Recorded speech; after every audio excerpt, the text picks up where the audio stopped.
Right, hello and welcome back to another video. Now this week we started off with the Super League getting announced and it pissed us all off. Now it consisted of these 12 clubs playing it every year guaranteed against each other instead of the Champions League for a fuckload of money. Also, it was meant to be 13 clubs, but Cala Dragon's mighty Phoenix rejected the invite. And in all honesty, Phoenix will never join it. I think they've said no already.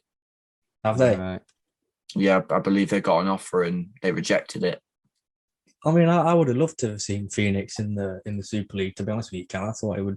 You know, you coming up against Ronaldo and Messi, I feel like that would be something that everyone would want to see. Don't even go there. Now the massive on Twitter and the lads over at Sky Studio, we pulled through and got it shut down, and from this day on it was remembered the day Thogdad and Thogden saved football because they were all over the news articles. Also this week we had the Burger King guy come to the light. I mean, this video was made in October of last year, but for some reason everybody knows about him now. Now I have to be careful what we say here because I don't want to be cancelled as a racist in 5 years time. But this bloke here shouted the N-word on a plane and then got kneed in the chest by a black woman. He then continued shouting "get that N-bitch off the plane" and justified it with the epic line "I'm West African, I can say it."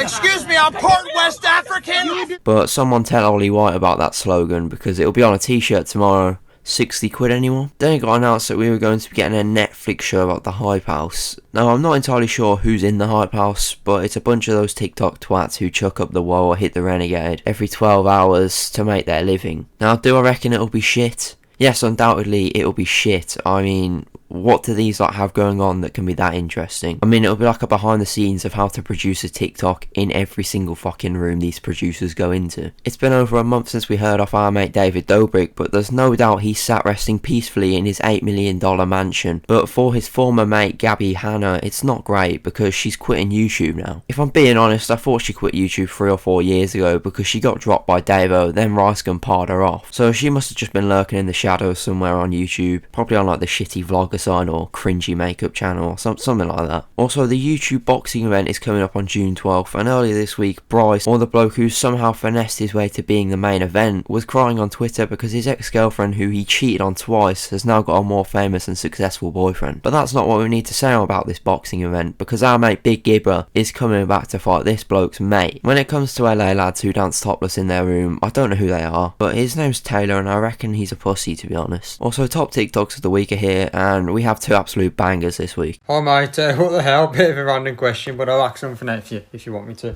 So yeah.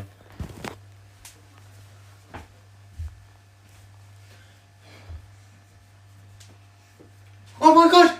KSI is my new PE teacher! Yes! Let's have it! Is that it? That's the only reaction you would give for knowledge, strength and integrity being your PE teacher. Personally, I would get down on my hands and knees. Only takes one bullet. You ain't got that nerve. Try me.